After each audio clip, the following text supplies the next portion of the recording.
My name is Shannon Allen, and I'm a doctoral student at North Central University studying the psychology of crisis and trauma. Today I'm going to discuss the impact that exposure to terroristic attacks, such as school shootings, have on children. We will start today's lecture with some definitions and statistics on terror attacks in the United States. I'll follow with some common trauma responses and an immediate intervention protocol called psychological first aid. Next, I'm going to go over risk factors that can increase the likelihood of more severe trauma responses, the symptoms of post-traumatic stress, and a longer-term treatment protocol called skills for psychological recovery. Finally, I'd like to discuss DSM psychiatric disorders related to trauma exposure, what role inequality has on the trauma response, and counselor wellness. Before we continue with a deeper discussion, I'd like to first define some terms. The Federal Bureau of Investigations defines terrorism as the unlawful use of force or violence against persons or property to intimidate or coerce a government, the civilian population, or any segment thereof in furtherance of political or social objectives.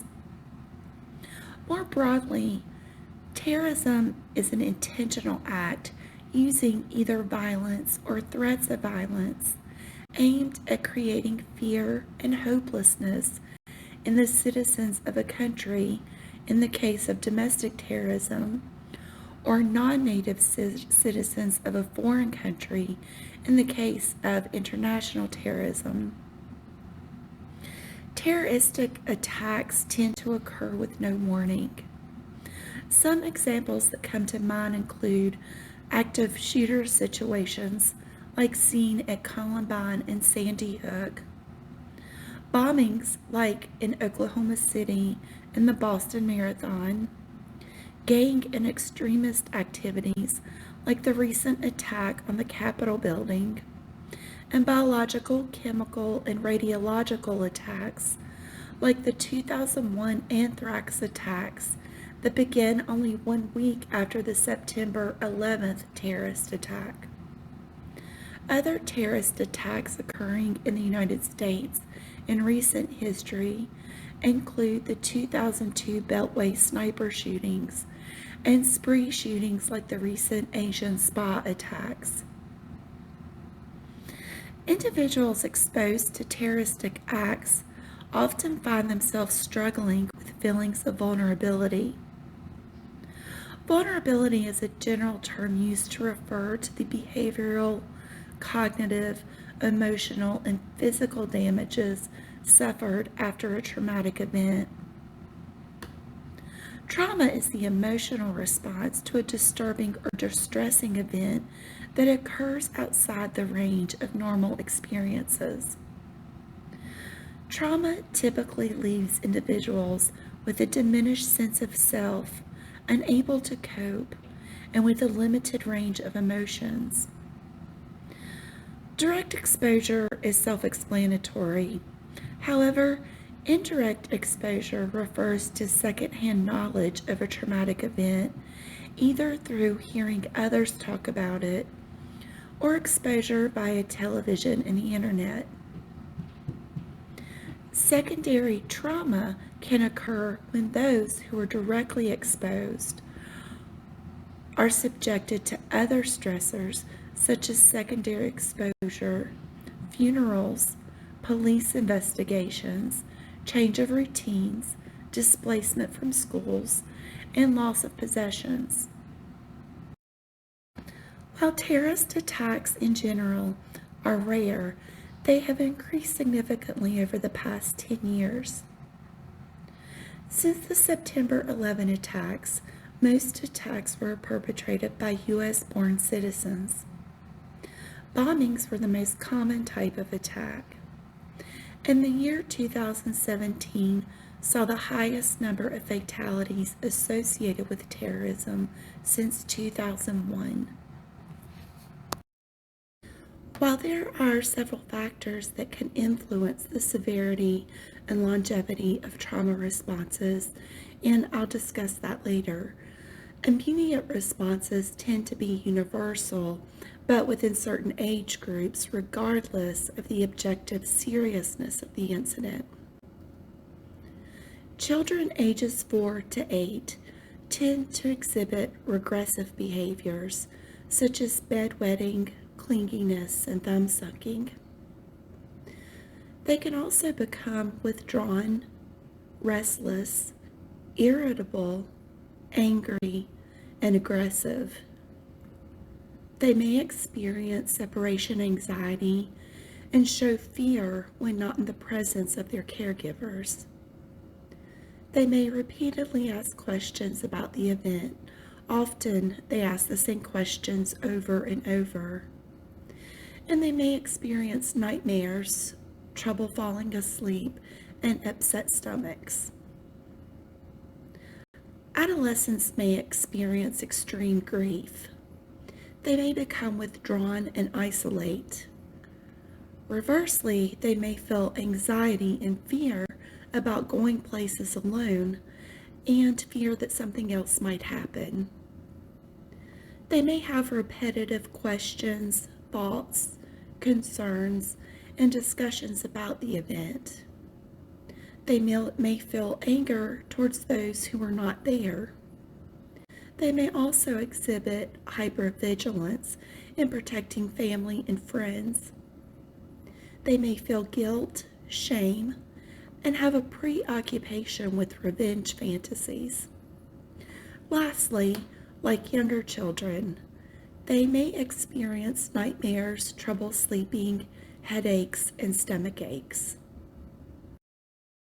As school counselors, you may be called upon to provide immediate assistance in the aftermath of a terror attack.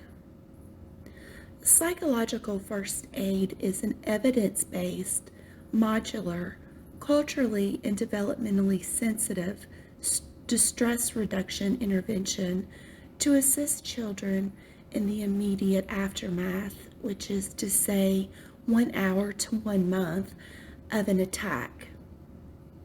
Psychological first aid can be provided by non-clinicians, so it would be appropriate to initiate and train a school emergency response team in PFA.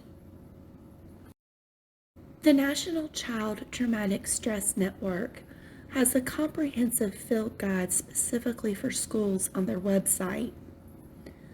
So I'm not going to go into too much detail, but I would like to briefly go over the objectives of PFA. The first objective of psychological first aid, contact and engagement, involves initiating contact and responding to children in a helpful, compassionate, calm, and non-intrusive manner.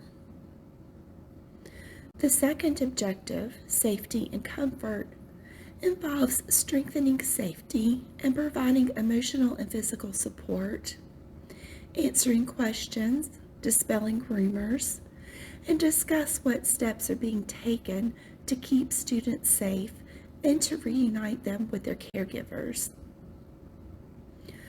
The third objective, stabilization, involves emotionally orienting and calming overwhelmed students.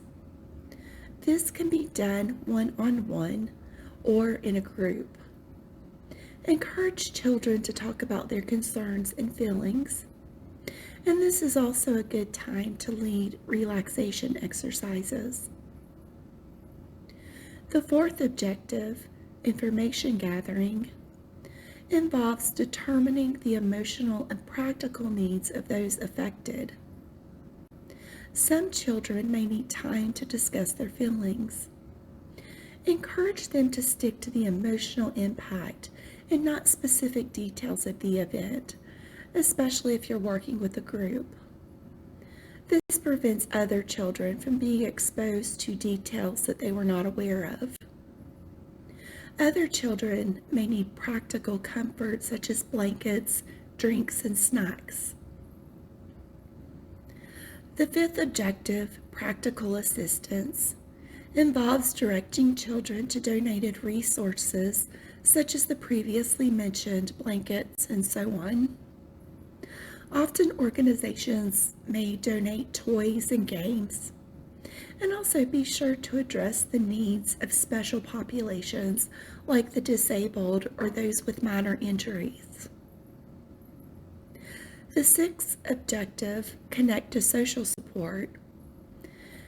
Encourage children to help each other, inform them of volunteer activities, identify resources such as school counselors, parents, siblings, friends that they can rely on when they feel overwhelmed or when they're concerned about a peer. The seventh objective, information on coping, involves psychoeducation on the broad range of emotions that they may feel and see in their peers. Offer coping strategies and encourage them to stick to routines as much as possible. And also talk about reminders and triggers and how to manage them. And finally, Objective 8, linking to collaborative services, involves making parents aware of individualized services such as mental health services. Be sure to follow up with students who appear to have significant trauma reactions. As you work through the psychological first aid objectives, there are some things that you can do and say that will help children better reconcile the event and their trauma. Be sure to model self-control and adaptive coping. Remind children that trustworthy people like the police, firefighters, teachers, parents, and counselors are there to help. Let children know that it's normal to be upset and it's normal to even be angry. Be honest but guarded in what information you impart about the event. Stick to the facts. Don't speculate or dwell on the scope or scale of the event. When speaking to early elementary school children, be brief and balance basic information with reassurances regarding their safety. Upper elementary and middle school children typically will have more questions about their immediate safety. This group may need help differentiating reality from their perceptions. Upper middle school and high school students will have theories and strong opinions about why the event happened. They will typically offer prevention strategies and will want to help. Next, it's important to reframe the event as a terrible act rather than an act perpetrated by terrible people. This helps to prevent stereotyping. And finally, be sure to keep lines of communication open with caregivers. You're likely to find that most children recover relatively quickly. However, as mentioned in Objective 8 of Psychological First Aid, there may be children that continue to struggle with a traumatic event. So, before we examine some behaviors associated with complicated trauma responses, there are some risk factors that I like to go over that are associated with increased severity and longevity of the trauma response. First, the emotional and physical proximity to the event tends to have a dose-response relationship with longevity and severity. For example, one study that examined school shootings found that children who saw the gunman firing, witnessed a peer being shot, was fired upon, or saw the bodies of the deceased had higher rates of post-traumatic stress symptoms. Children who suffered injuries also had longer and more severe post-traumatic stress symptoms. Children who had a peer who was killed, one who is missing or injured, children with pre-existing mental health issues or previous losses or traumatic experiences, children with family stressors and strains such as divorce, significant poverty, family unemployment, and caregivers who are having issues coping, and children who are repeatedly exposed to the event via media are all at higher risk for longer and more severe post-traumatic stress responses.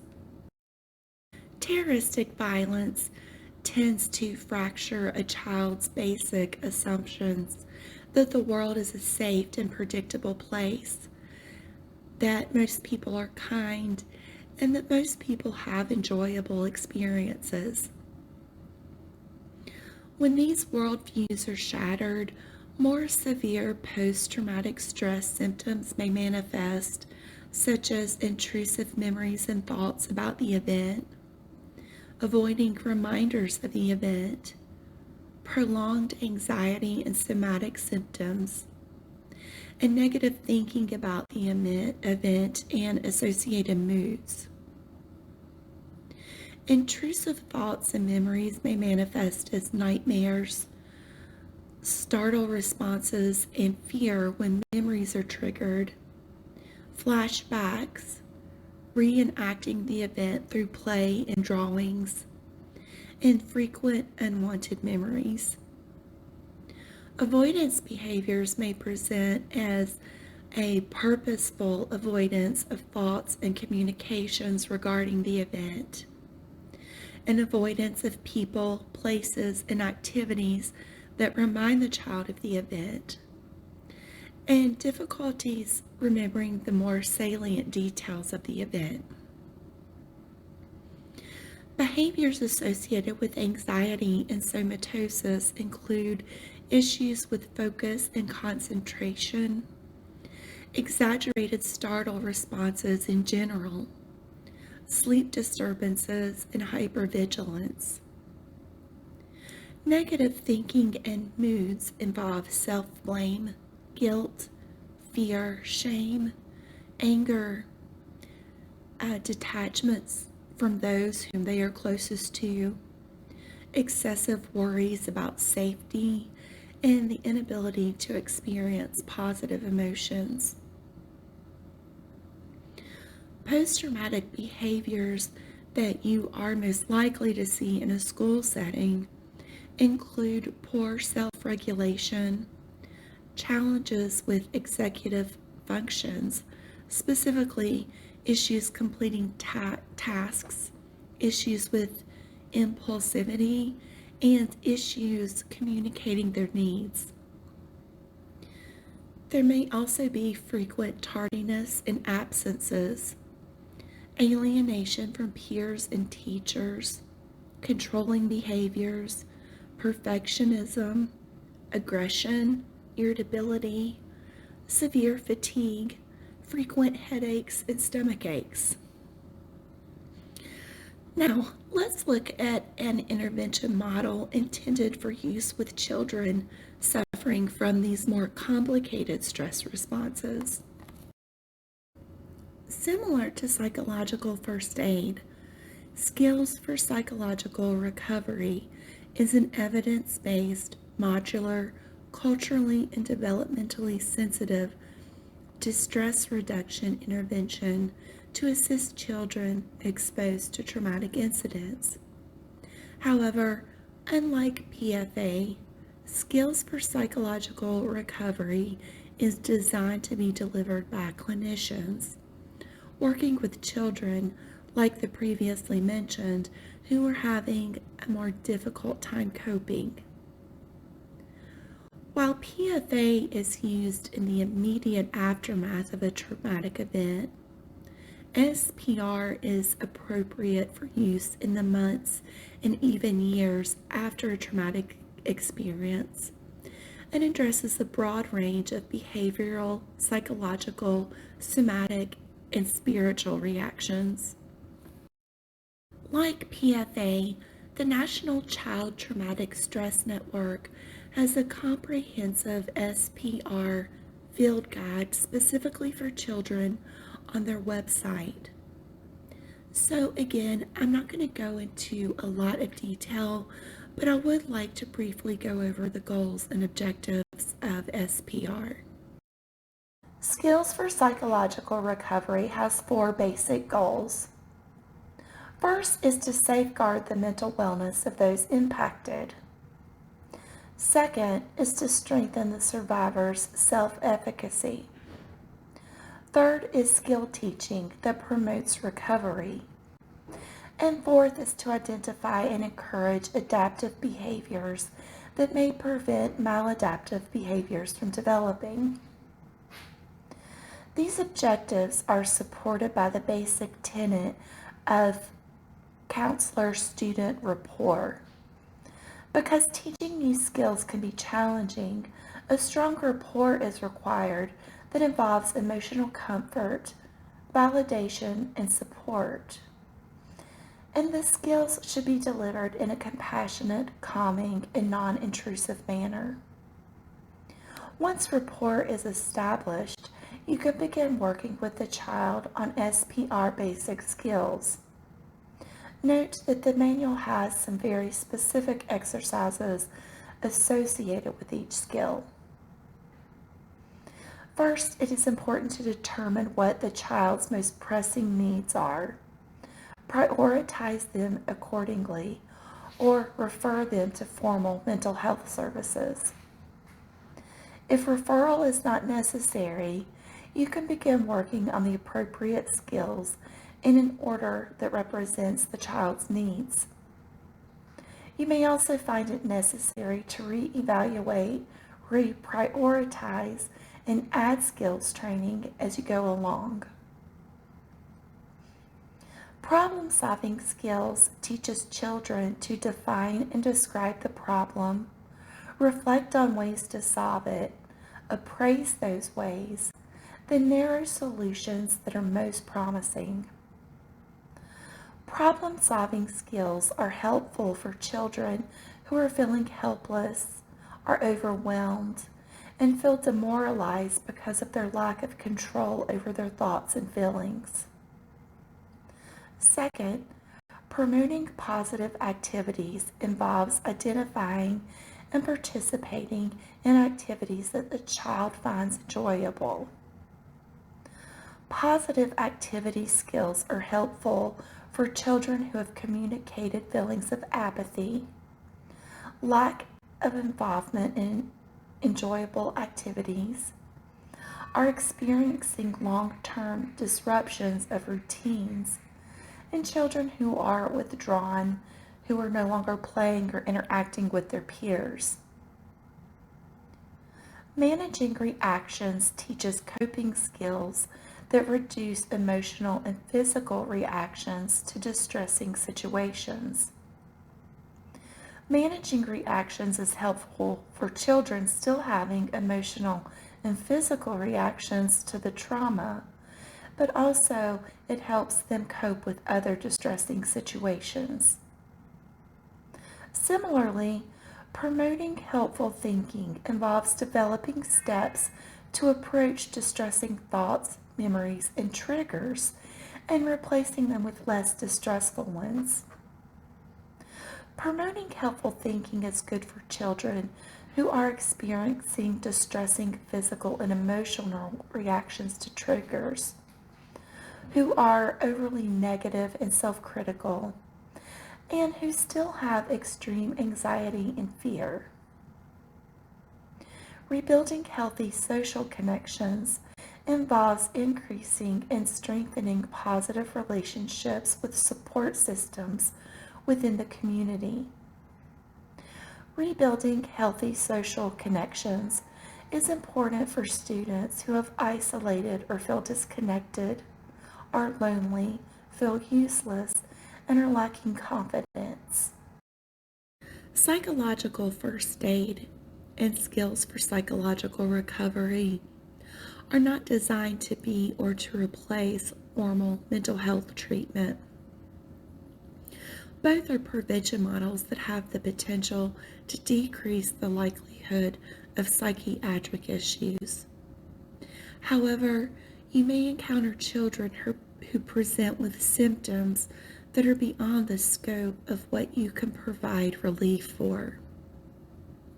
With that being said, it's important that you be able to recognize the DSM symptoms associated with stress and trauma-related psychiatric disorders, so you can refer children to the appropriate services. The disorders that I'm going to discuss today are PTSD, acute stress disorder, and adjustment disorders. There are two other disorders that fall under the category of stress and trauma-related disorders. They are reactive attachment disorder and disinhibited social engagement disorder. I'm not going to discuss these two today because they're typically associated with child abuse and neglect and not trauma related to terrorism. However, I would still urge you to be familiar with those symptoms. Symptoms for post-traumatic stress disorder and acute stress disorder are very similar to the previously mentioned post-traumatic stress symptoms. However, to meet the criteria for PTSD, symptoms must persist for more than 1 month. And for acute stress disorder, symptoms typically begin immediately after the event and last for 3 days to a month. PTSD criteria for children 6 and younger is a little different than those over 6, so I will cover those accordingly. According to the DSM-5, a traumatic event involves an actual or threatened serious injury or death. For children over 6, the traumatic event must include at least one of the following: a direct experience, directly witnessing the event in person, or learning of a violent event happening to a family member or close friend. Cluster B symptoms involve intrusions and must include at least one of the following: repetitive and automatic memories that cause distress, repetitive dreams or nightmares that cause distress, flashbacks or dissociative states, severe or extended distress reactions when exposed to sensory triggers like sounds, images, and smells that remind them of the event, and psychological reactions when exposed to triggers. Cluster C symptoms involve avoidance behaviors and must include at least one of the following: avoidance of distressing thoughts and memories, avoidance of people, places, activities, objects, and so on that remind them of the event. Cluster D symptoms for those over 6 involve negative cognitions and must include at least two of the following: the inability to remember salient features of the event, negative appraisals of oneself, others, and the world in general, self-blame, maladaptive emotional states like horror, fear, shame, guilt, and anger, decreased interest in regular activities, detachment from others, and the inability to have positive emotions. Cluster E symptoms pertain to reactivity and arousal and must include at least two of the following: irritability and outbursts that often include verbal aggressions, and this may be directed at people or objects, self-destructive and reckless behaviors, hypervigilance, amplified startle responses, concentration issues, and sleep issues. Now, for children 6 and under, the traumatic event must involve at least one of the following: a direct experience, directly witnessing the event in person, and this is where this criteria differs slightly. This is learning of a violent event happening to their caregivers. If you recall, for children over 6, this is learning of a violent event happening to friends or family members. Cluster B symptoms for children 6 and under involve intrusions and must include at least one of the following: repetitive and automatic memories that cause distress, and this may manifest as repetitive play that reenacts the event. Repetitive dreams or nightmares that cause distress. And for younger children, they may not be able to remember or articulate the details from the dream or the nightmare, but they will show fear nonetheless. Flashbacks or dissociative states. And again, children may reenact flashbacks through play. Severe or extended distress reactions when exposed to sensory triggers, and psychological reactions when exposed to triggers.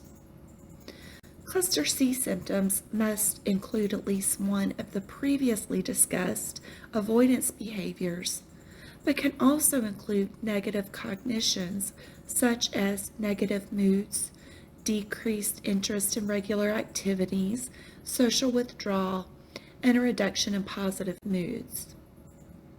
Cluster D symptoms involve reactivity and arousal behaviors and must include at least two of the following: extreme tantrums, outbursts, irritability. And again, sometimes they may not direct their anger at humans, but at objects. Cluster D symptoms also include hypervigilance, extreme startle responses, focus issues, and sleep disturbances. Finally, the DSM notes that dissociative symptoms may include depersonalization or derealization. Depersonalization refers to feelings of detachment from their thoughts, their body, and the outside world. Derealization is similar, but it involves feelings of detachment from reality, like being in a dreamlike state. For adjustment disorders, the DSM-5 identifies specific behaviors that occur within 3 months of a traumatic event, but do not persist for more than 6 months. These behaviors include one or both of the following criteria: distress that is disproportionate to the severity of the event, and 2, severe deficiencies in critical areas of daily functioning, such as academic and social engagement. It is important to note that not all children have the same socioeconomic advantages and family support as others. These characteristics are often seen in children who have experienced complex trauma. Complex trauma can be thought of as persistent trauma, such as ongoing exposure to situations like poverty, community violence, domestic violence, abuse, and neglect. So when working with these children, it is critical to recognize how the cumulative load of the persistent exposure to stress impacts their response to terror-related trauma. Disenfranchised children exposed to traumatic events are more likely to develop PTSD, as well as suffer long-term mental illness and chronic diseases. In the immediate aftermath of a traumatic event, these children are at higher risk for displaying violent and aggressive behaviors, having severe concentration and academic issues, including the development of learning disorders. Regularly following up with these children, as noted in Skills for Psychological Recovery, even if they are referred, is essential to their post-traumatic recovery. Before closing, I'd like to quickly touch on counselor wellness, because as school counselors, you may be put in a position where you have been both directly exposed to a traumatic event and vicariously exposed in your pursuit to help your students. Research has indicated that typically school counselors are expected to lead mental health aftercare efforts. So, some proactive measures that can be taken that will hopefully prevent you from developing serious post-traumatic symptoms involve support and preparation. First, school counselors should be included in leadership roles as part of the school's crisis teams. This allows you to build meaningful connections and support with others who may face the same responsibilities and stressors when responding to terrorism-related events. This also allows you an opportunity to develop a directive for mental health care after an event. Second, assigning a crisis counselor manager can help others stay in close contact during a crisis. Crisis counseling managers do not necessarily have to be school counselors. Coordinating services with community healthcare professionals can relieve the burden of you having to cope both with your own trauma as well as your students' trauma. Now, let's talk about self-care. It is important to develop a self-care plan during crisis planning, but first, know and accept your personal and professional limitations. Don't be afraid to ask for help. Recognize that it is perfectly appropriate to pause for a bit and recollect yourself. Listen to your inner voice and try to counter negative talk, thoughts, and feelings with positive affirmations. Be aware of or begin developing personal coping mechanisms. These may include spending quality time with friends and family, physical activities, creative activities, leisure activities, spiritual activities. You can also increase your tolerance levels and connect with your emotions through journaling, meditation, personal counseling, and social support. On April 16, 2007, just 15 miles from my home, my husband, a Virginia Tech police officer, and at the time a member of the department's emergency response team, otherwise known as SWAT, responded to the on-campus mass shooting that resulted in the deaths of 32 students and faculty. So I understand that considering discussing and planning for a terroristic event is never an easy subject to approach. So I would like to thank you all for attending and taking proactive steps to ensure the mental wellness of both you and your students in the event of a crisis. If you have any questions, please always feel free to contact me. Now, in closing, I'd like to leave you with some inspirational words from the renowned author, poet, and Virginia Tech professor, Nikki Giovanni. Her words spoken at the memorial gave many, including myself, strength and hope during a dark time.